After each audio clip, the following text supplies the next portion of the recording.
you can use any, like, say, variation of an underhook you want. You can go palm face down, near side underhook, far side underhook, double unders. I find that if you go with a flat hand here, it's going to be harder, especially when we flare our elbow, it's going to be harder for Adrian to pummel his right hand inside for an underhook here. Right, especially when I connect the shoulder to his neck.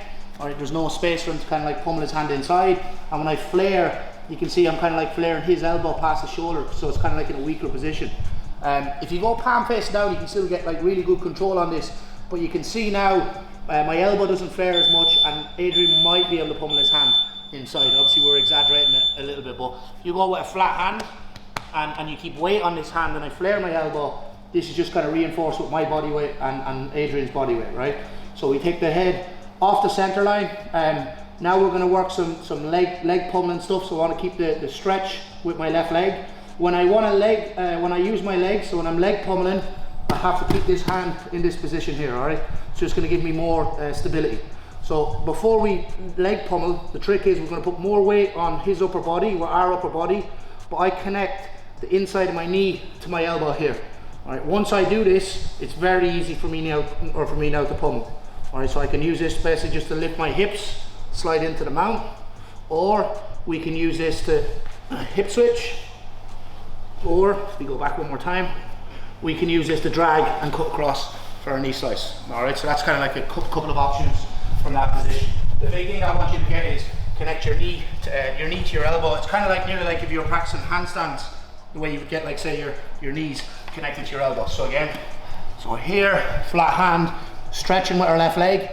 If we're lazy with this the left leg, it just allows Adrian to use his right leg, so we're keeping this stretch.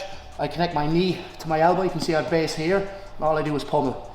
Alright, so our first one's going to be nice and simple. All I can do is lift my hips, and I'm just going to drag his leg down towards the floor. Knees touch the mat, and then to stop him pushing us back into a half guard, we pummel, we work from double unders. Alright, so 3, 2, 1.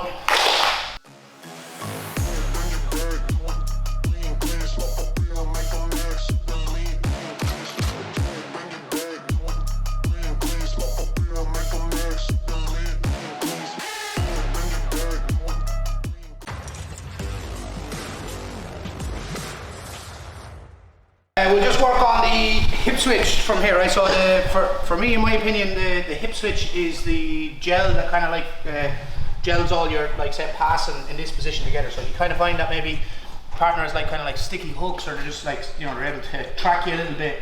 If you add in a little hip switch, you kind of get them to react, and you might create some space to leg pummel or get a knee slice or whatever it might be, right? So we're in this position again. I find that, like, say, I'm trying to leg pummel, but I'm not having success. You can see that Adrian's kind of keeping his leg away from me. Obviously, we don't want to break that rule where, especially in this position, where one shoulder and hip comes up off the floor, because we're vulnerable to being swept to that side, especially when he has a butterfly hook.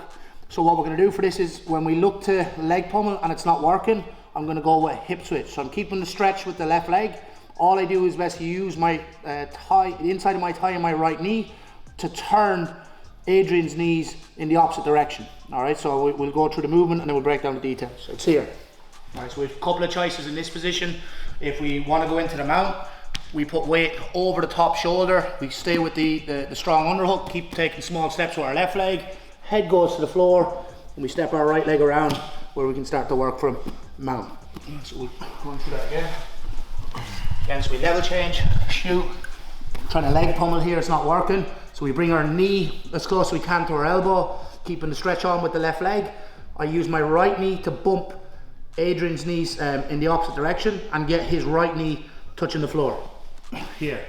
Second option is to circle around into side control if you want that position. So we'll run through the mount one more time.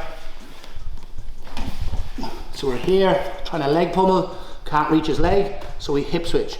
Use our right knee to turn the knees in the opposite direction. Here. Put weight over the top shoulder. If you don't, the more this shoulder and back comes up off the floor, Adrian can start to use his underhook, or he can frame. So he tries to come up from the underhook. Here you can see he can knock me out of position. So we have an underhook, put weight over the top shoulder, take small steps, step our right leg around, and then we're into the mount. Alright, so 3, 2, 1.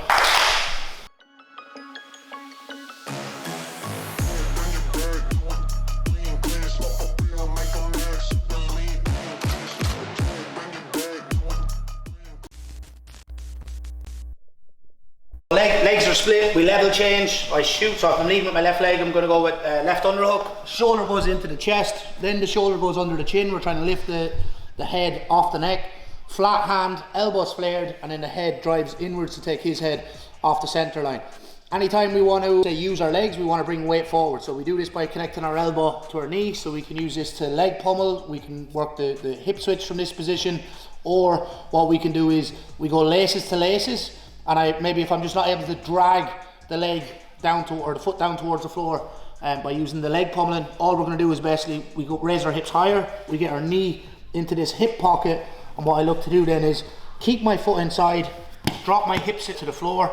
Once I can't move anymore, we square up and we go into side control. So do it one more time. So again, we level change, same position, trying to look for this foot to leg pummel. Maybe we get the shoelaces, or maybe we don't get the shoelaces. So it doesn't really matter. We can use this and then cut through here, or if we just find he's playing, say, he's hiding the leg and he's using, like, say, sticky hooks, we go wide base and then we just cut across in this opposite direction.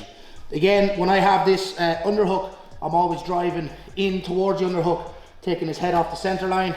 I don't release my foot till my hip touches the floor, because there's a chance that he'll regain guard. So if I just put my foot back inside, if I square up here, you can see Adrian get his knee back inside. So just a little detail is we drop our hip to the floor, and you find someone's very good at regaining guard, you can always reverse back into them and turn their hips in the opposite direction. All right, so 3, 2, 1.